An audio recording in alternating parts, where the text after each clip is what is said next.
are trying to do is trying our best to reopen the island properly. So currently, now you can, if you have, if you're for example stuck in Bangkok or Krabi or Chiang Mai, wherever, you can get into Phuket. But you need a PCR test or maybe the antigen quick test, which uses saliva. Or you can, and in addition to that, you need what do you call it?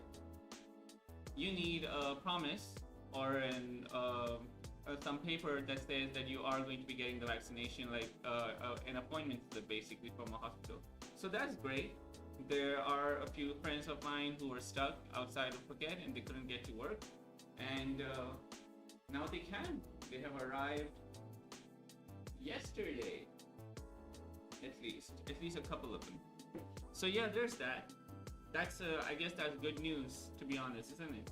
But what I am excited about, I watched a few seconds of this as usual to see what was up.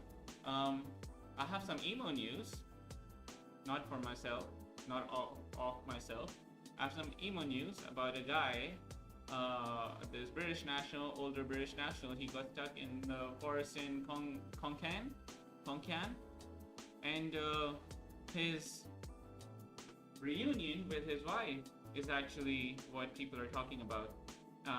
That it's really emotional, and I wanted to share it with you guys. I wanted to show it to you. Let's see how emo you get, I guess. And okay, so let me talk about the program. So what I'm trying to do, by the way, overall, just make me big again, a little big. What I'm trying to do is actually set up a daily program, like a fixed daily program, which would feature Phuket news, and then Thailand news, international news back to back, and maybe. And a friend of mine suggested, and that's one of the reasons I have the emo news clip as well for you guys today, that some good news, because that is something that we have to sift through a lot of crap to actually find, and good news is hard to find, which is what I meant earlier. And so we'll be basically covering good news as well from either across the world or especially in Phuket, Thailand, because a bunch of viewers are in Phuket, Thailand. So that will be it. And in addition to that, we will be watching some documentaries on slow days.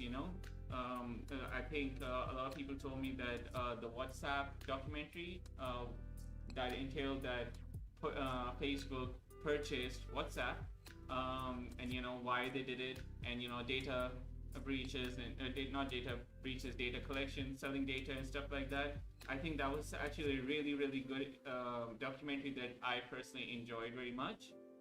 And there were a few friends of mine who actually said that they watched a rerun, or they watched a replay of the show, and that was one thing that they really, really liked.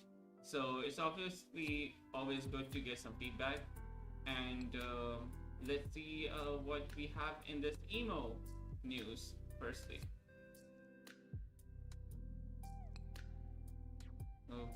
Okay, here it goes.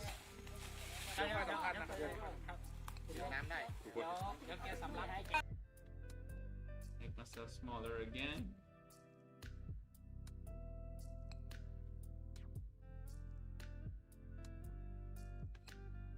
And yeah, let's watch it from the beginning. It's just so this guy is basically British. His name is Barry. He was lost in the forest in Konkan province for 2 days before he was rescued. Oh, that's really sweet. I'm so glad. I'm so glad that they found him. Let's read the comments. Or should we read the comments? Good job, rescue team. Thanks, and Buddha bless everyone. Great work from the rescue team. He'll have learned a valuable life lesson from this. Not if he's suffering from Alzheimer's. Is he, or will he just take his usual route to visit his friend?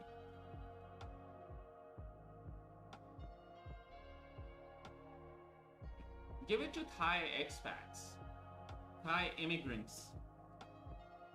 to bitch about a beautiful, beautiful story. Leave it to them. I'll leave it to them to do that.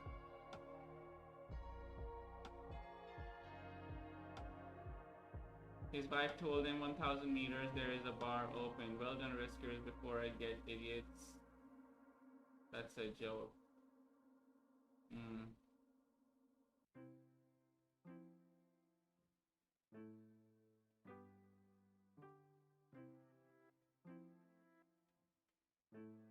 Google Alzheimer's, basically.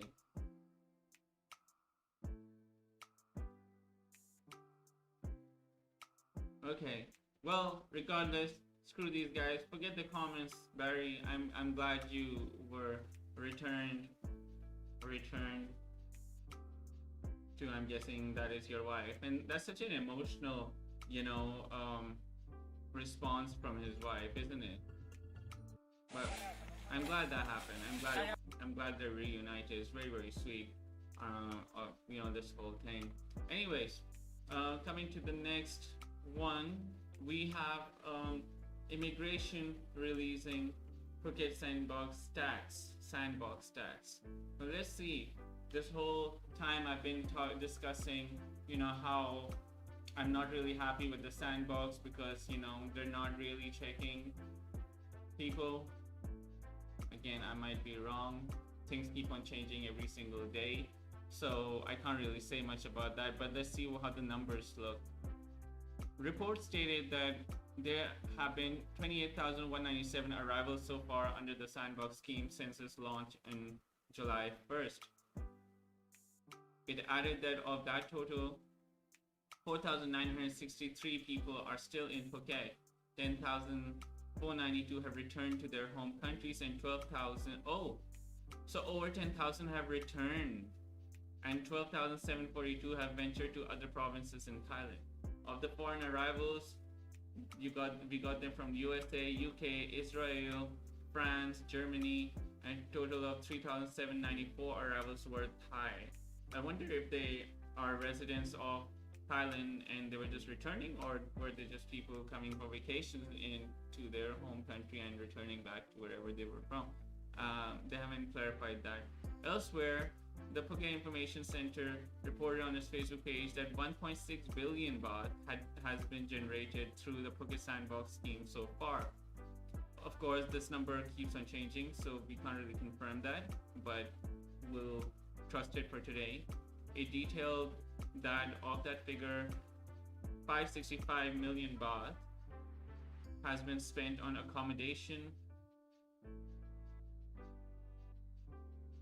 What? Isn't that too much? 376 million baht on tourism products and services, and 350 million on food and beverage purchases, including official service fees. A total of 229 million was spent on doctors and health services, and 114 million on other miscellaneous expenses. That's curious. So about 30,000 people spent 1.6 billion. Is that correct? I don't know. But anyways, then we have some news from Koh Kiao in Phuket. We have Sea Gypsies in Koh Kiao who are under lockdown. The residential area of Sea Gypsies in Soi Koh Kiao 6 or Phuc on the east coast of Phuket has been placed under lockdown for 1 week following a spate of infections in the community. No people are allowed to enter or leave the area except for those delivering food, cooking gas, medical equipment, or medical staff in emergency vehicles such as ambulances. What other kind of emergency vehicle is there? The order is in effect from today, September 5th, through next Monday. The lockdown area is in the Sea Gypsies community in Mu 3, Koh Kiao district, and there is to be a checkpoint at the entrance. Okay, officers from Koh Kiao, Obator, Phuket City Police, and other relevant officers are assigned to stand by at the checkpoint. I guess I didn't go up north today. I went a little ways way, but like at least on Pepka Satri I didn't see it. So that's an update from me, but I'm not sure exactly where they are located. During the lockdown, officers from the Phuket Public Health Office and Muang District Office will test people in the area using PCR tests. They will deliver food and essential. That's what I was thinking. They will deliver food and essential goods for people in the area and arrange for staff to clean and sanitize the pool. It confirmed the PPHO confirmed that 248 people had been tested in the area and 100 of them had been confirmed as infected. Okay, so tested were 248 and 100 were infected. That's like almost half of that population. That's unfortunate. Cook out people, cook out sea gypsies. I hope you do well and recover soon. All prayers to you. So we got the Sandbox tourist story. I'm gonna spit this out. Sorry about that. Give me a second.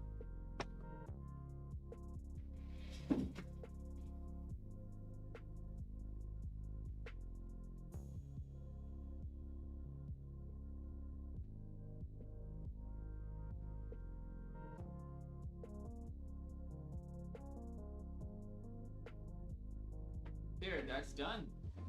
Sandbox tourists shunted as Phuket officials delist guest houses from SHA Plus. Officials, this is pretty unfortunate actually. It's pissed off a lot of people for sure. The guest house owners as well, in addition to the tourists. Let's read about this. Officials have yet to explain why guest houses already inspected and approved of as SHA Plus accommodation venues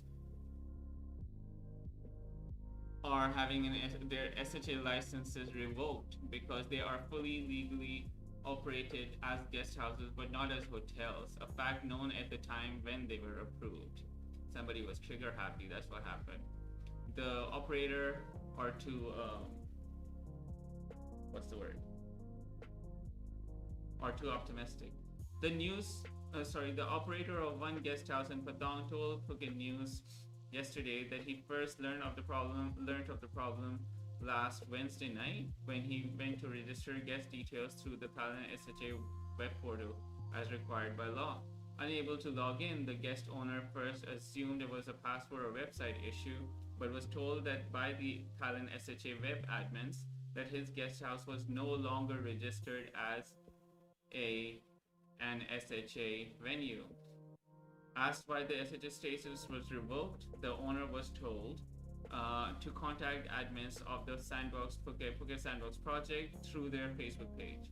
After days of receiving no reply, the owner was finally informed last night. We just got the report that you have no hotel license.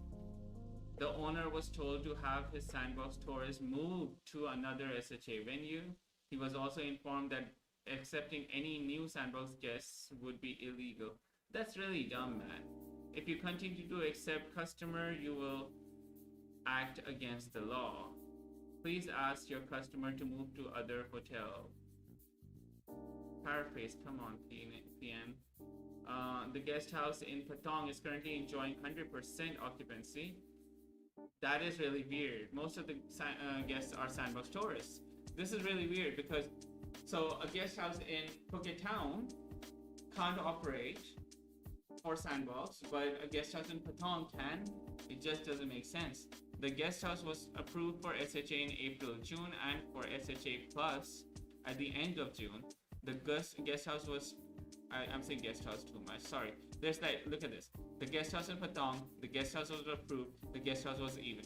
It's just bad English, I guess. Issued a code, okay. No longer registered as an SHA Plus venue, the guest house can no longer, they can't take paid bookings. They can also no longer issue release documents needed by Sandbox guests to confirm where they stayed in completing the 14-day on the island. I have a feeling that if they, for example, stayed for 2 to 3 days, that is going to be reset, and they have to stay a total of 14 days again elsewhere in a hotel. I have a feeling this is going to happen, and it's going to piss even more people off. They have shut us down completely without warning. We have a guest house license for 1 to 25 rooms. Everything is in order, and we renewed the license in June. We followed the rules to the T. Our hygiene routines are probably better than anywhere else in Phuket. Okay, so yeah, there were multiple ones that had their SHA plus status revoked.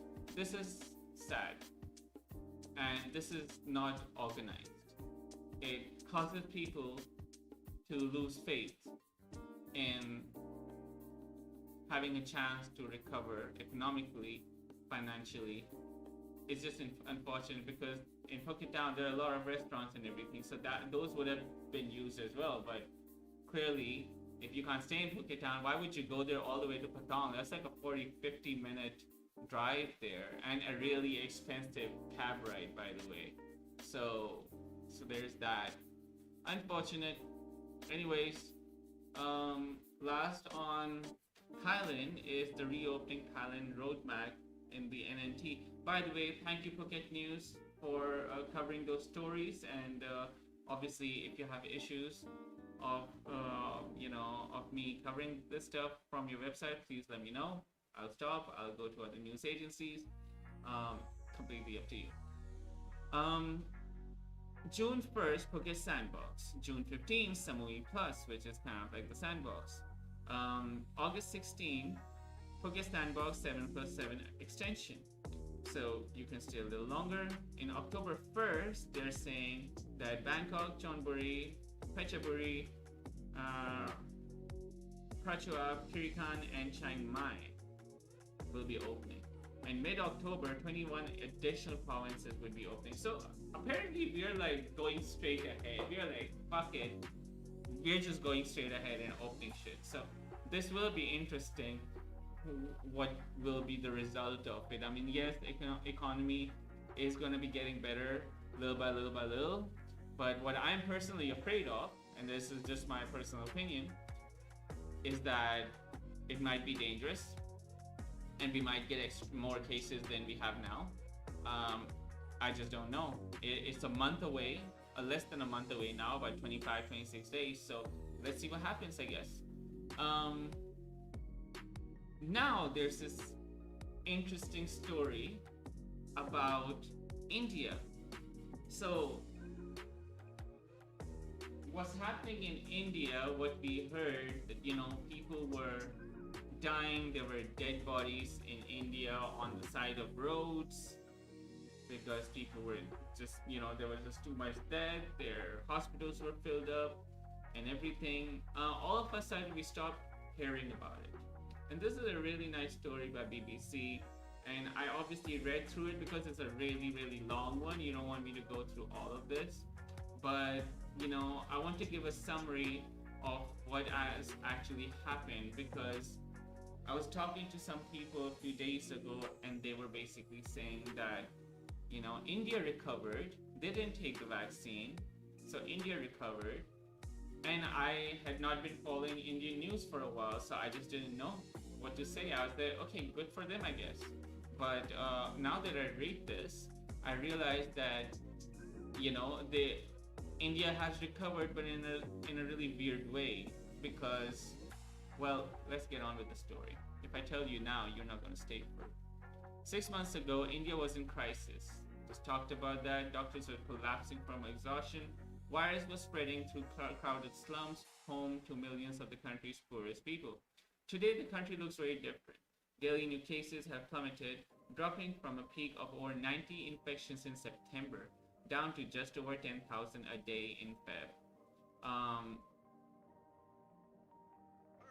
Yeah, so I think they went over 90 infections a day in September, because this would basically mean about 300,000, right?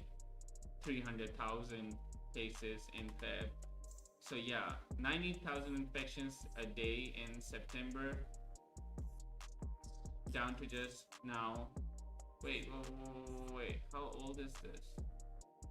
Jeez! I'm sorry. So this is an old story. I don't know why it popped up. So yeah, forget what I said.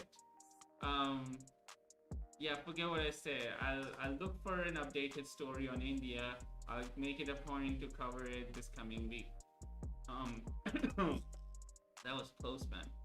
Um, we have the Kabul airport reopening as well to receive aid from, lo and behold, Qatar.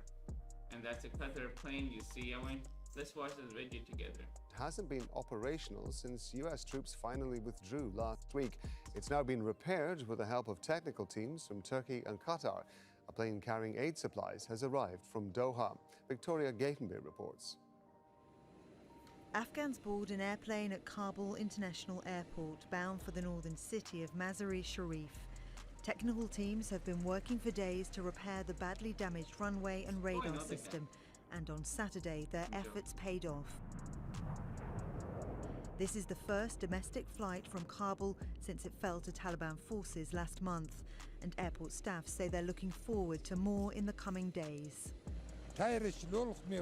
We're very happy because the internal flights have started and now we're taking our wages and everything is going according to plan.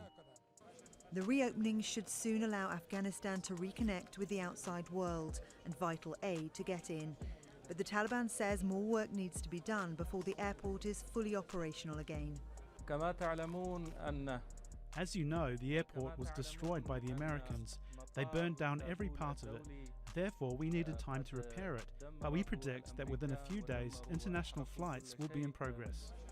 Aviation experts say international airlines are unlikely to resume flights to Kabul until airport security is guaranteed. It's going to take a lot of convincing and reassurance to have a foreign airline fly not just over Afghanistan, because overflight is off limits now too, but to Afghanistan. We're talking about aircraft that are insured by third-party companies and leasing companies that will say, no, airline, you are not able to take this aircraft there because we can't guarantee that it will get out in the state that we require it, and so on. Thousands of people still want to leave Kabul, and the Taliban's leaders have promised they will be allowed. Some will see the gradual reopening of the airport as a sign they're keeping their word. Victoria Gatenby, Al Jazeera. That's what they're thinking. We don't know if they're going to keep their word, but that we have mentioned this on this show before, that the Taliban have definitely reworked their strategy and their PR for the rest of the world, because they can't be seen as going back on their word. They need people to trust them, and the Qatari government is actually trusting them at the moment.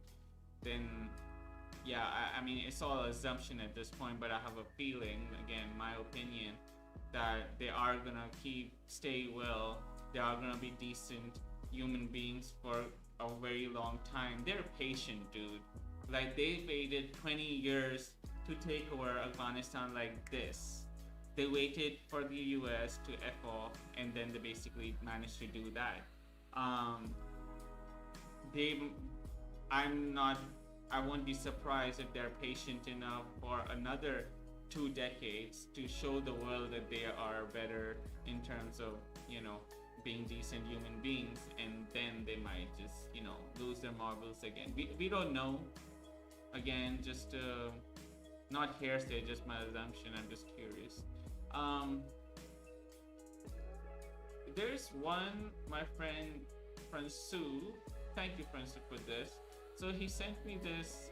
We had a really interesting, heated conversation last night over dinner, and we were talking about military spending and everything like that, right? So he couldn't stop thinking about it, obviously, because he sent me this in the afternoon. In the morning, he sent me the story, and he says, "Oh, just take a look." This is from 26th April, so it's been a while, but this is a story about 2020, so it's okay.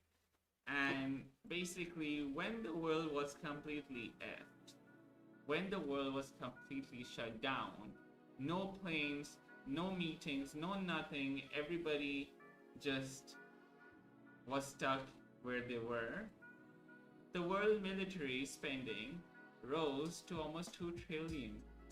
Can you imagine that a global pandemic shuts the freaking world, and we still end up spending around $2 trillion.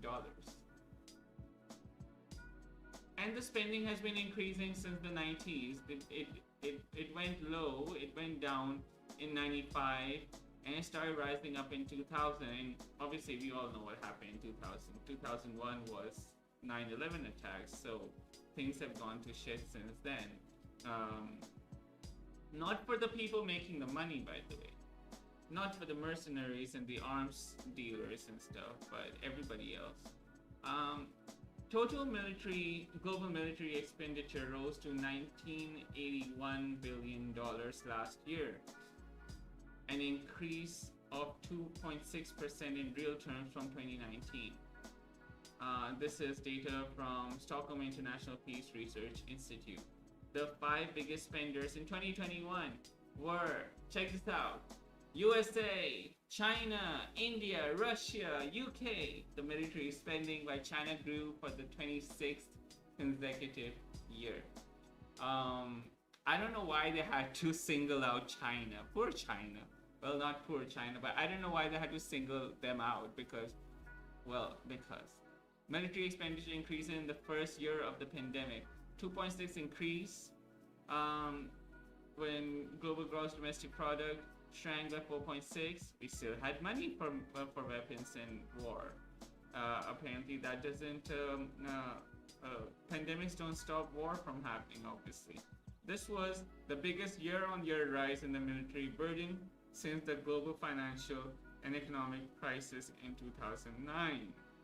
Even though military spending rose globally, some countries explicitly reallocated part of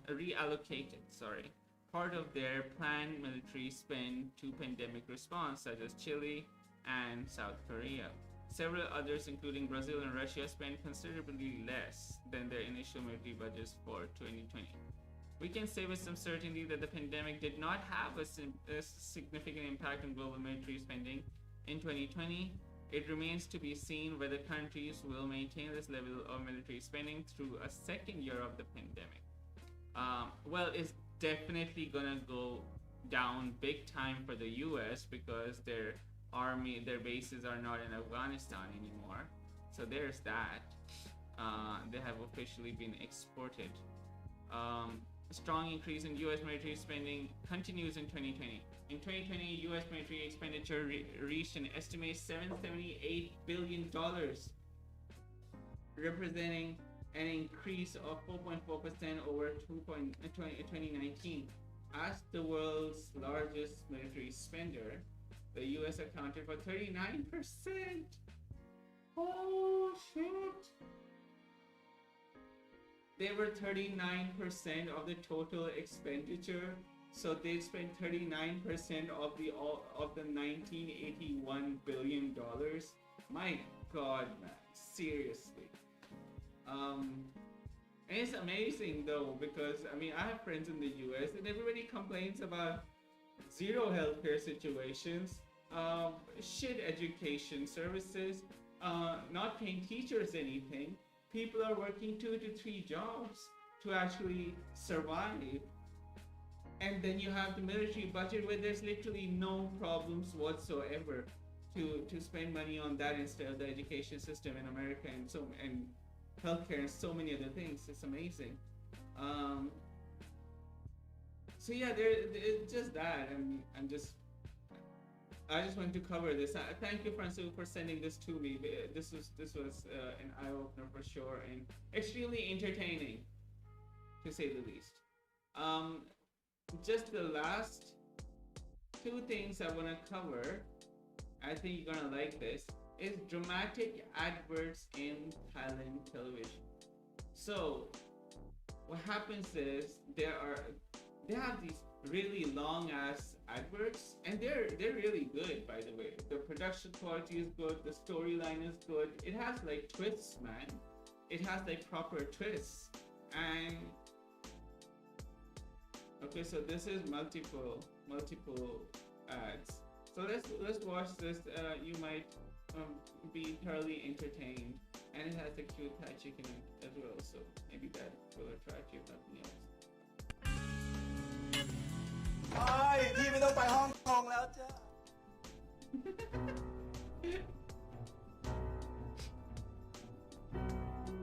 โอ้ยถ้าพี่ไม่กลับมาเนี่ยก็คงไม่รู้ใช่ไหมคิดว่าพี่โง่เหรอดูจานชามยังรู้เลยอ่ะออยบอกพี่มาอยู่นี้ฮะว่าออยเตรียมไว้ให้ใคร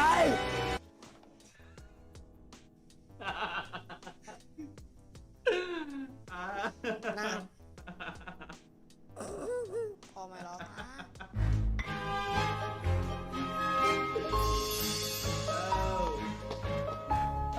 This is what I'm talking about. That's an IKEA ad.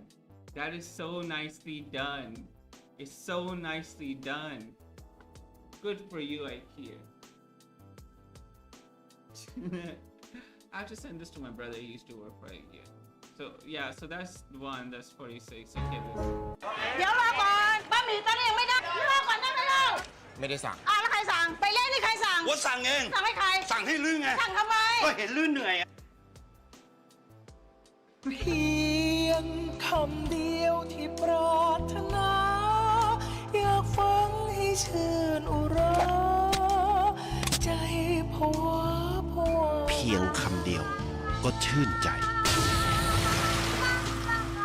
ใบเล่ความสุขรสผลไม้ กะเพราโต๊ะ5เร็ว ดูดีๆเดี๋ยวผิดโต๊ะอีก มีตารู้ เมื่อกี้เสิร์ฟผิดโต๊ะ4 แล้วนี่โต๊ะอะไร โต๊ะ5 ถูกไหม ถูก แต่ผิดโต๊ะ ผิดยังไง 4 เสิร์ฟผิด แล้วที่โต๊ะ3ล่ะ ถูก แล้วนี่อยู่โต๊ะอะไร ใช่ไหม โต๊ะ4ผิด แล้วนี่ของโต๊ะอะไร ก็ถูก แต่ผิดโต๊ะ โต๊ะสอง กินที่บ้านก็ได้ อยู่โต๊ะอะไรแล้วเนี่ย อร่อยด้วย ง่ายด้วย No 7-Eleven meals and Family Mart meals. CP Ready Meal CP. Yeah, so you get. I don't know if these are popular in the rest of the world. They're really popular in Thailand. I actually lived off of this shit for like a year when I moved here. You just go to 7-Eleven or Family Mart, and they have ovens and toaster ovens there. You just pick a 45 baht meal, which is nothing, which is like what, $1.05 or something, and then it's a proper meal. And 45 baht is like the slightly bigger meal, by the way. And you get rice and you get Korean chicken, or you get stir-fried crab rice, not lobster rice, but random shit like that. And so yeah, it was an ad for that. Nice one, nicely done.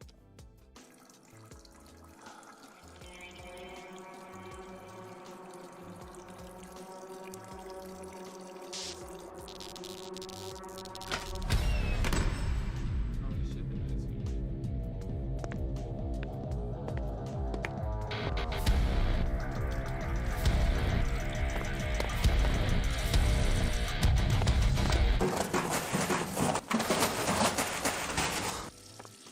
เดี๋ยวก่อน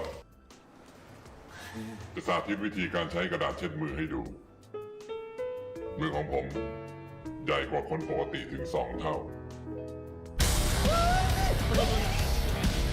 ใช้แค่แผ่นเดียวก็พอ เพราะสกอตแอร์เฟล็กสามารถซึมซับได้เร็วกว่า 2 เท่า ขอบคุณคิมเบอรี่คราฟโปรเฟชชั่นอลที่ลงทุนกว่า1,000 ล้านเพื่อให้ทุกคนมือแห้งในกระดาษแผ่นเดียว That's a good message, you know. Even if you have 4 big hands, you can use less paper towel. That's nice. สกอตแอร์เฟล็กแผ่นเดียวจบ Paper towel.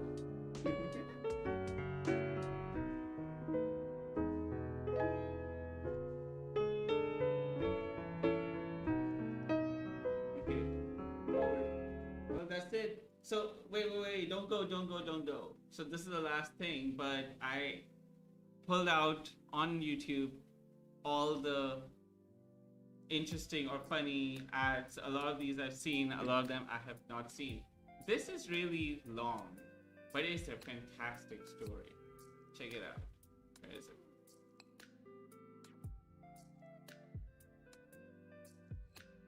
Oh.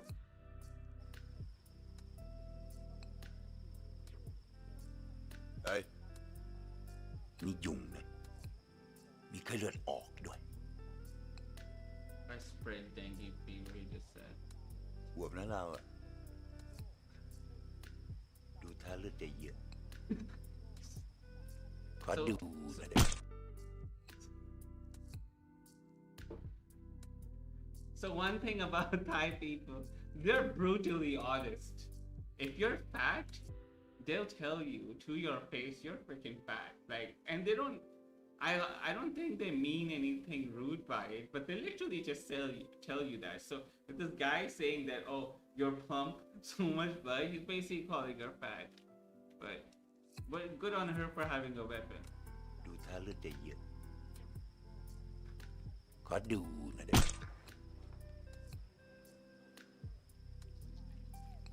ตาย Sorry, the fraud is ด้วยเช่นไร might be an issue with people. เช่นไรแมลงตาย This was a big จะรีบจบไปไหน This was a big เฮ้ย ยุงไม่ได้มีตัวเดียว ยุงในโลกเนี่ยมันมีเป็นพันเป็นหมื่นเป็นล้าน ออกฤทธิ์นานด้วย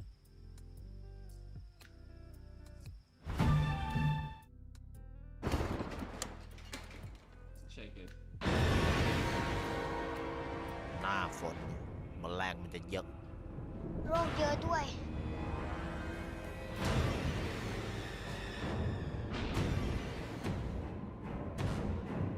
So this is about pesticides. ใช้เช่นไร ฉีดอะไร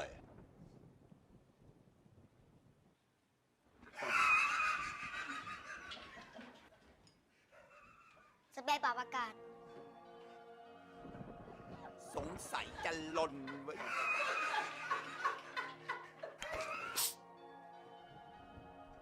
ตายหมด ไปกวาดลูก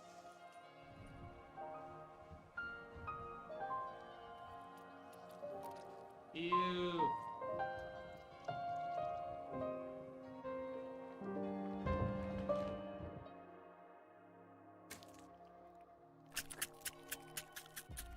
Pork.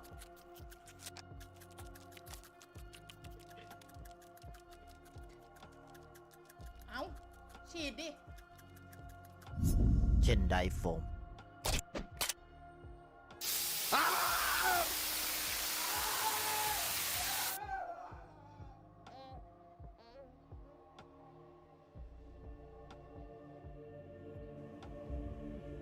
ไม่ตายซื้อยี่ห้ออะไรมาเนี่ย เช่นใดไงมึงจะไปไหน กำลังกูดิ กลับไปไหม อ๋อ จะกลับไปบอกเพื่อน ว่า Oh, เชนไร shit. กระจอก Oh shit.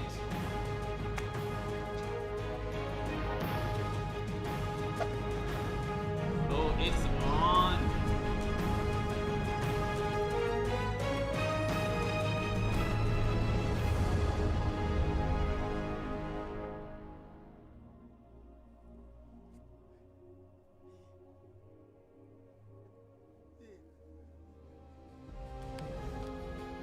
พี่ยังไม่ตาย ใช่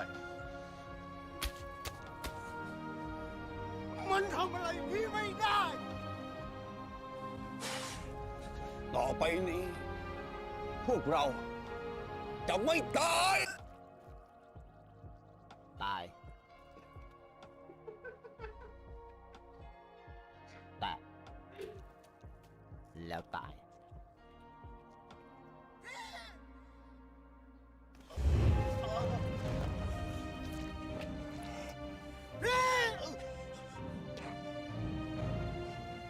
จงไม่บอกพวกทุกตัว พวกเราพร้อมทุกตัวแล้วพี่ บอกพวกมันว่าอะไรพี่ ว่าอย่ามาแตะตัวกู อ้าวเฮีย Oh man, there needs to be a proper episode on this. I'm gonna do a proper episode on all different kinds of Thai AdWords because I mean this is just the mosquitoes and termites and shit, but there's so many others, so many interesting ones as well. Like, you know, they're actually, some are really emotional as well. They see a touching Thai ad that make you cry. Stop drinking, this was intense. Silence of love was intense. Tearjerker commercials create internet challenge. This was really emo, man. Yeah, I'm gonna do a proper show on this. Oh god, this was so sad. I'm gonna do a proper show on this. For now, I think I'll just stick to these. I hope you enjoyed them regardless. Anyways, so it is Sunday night. I have work tomorrow morning, and I would like to go to sleep, eat dinner and go to sleep. So yeah, and now comes the time that I awkwardly try to shut the stream down without shutting it too soon, or, you know, shutting it in a nice way, basically. Regardless, thank you so much for watching, people. It was an absolute pleasure. It was an absolute pleasure, and I hope to see you guys tomorrow. Please like, share, and subscribe. You don't have to share, man. Just like the video and subscribe to the channel. And I'll see you guys tomorrow with another show. And hopefully the fixed programming is gonna get better, and hopefully we will find at least one piece of good news on a daily basis. Thank you, Byron, for that idea, and I hope to see you guys soon. Take care, have a fantastic week. Cheers and peace.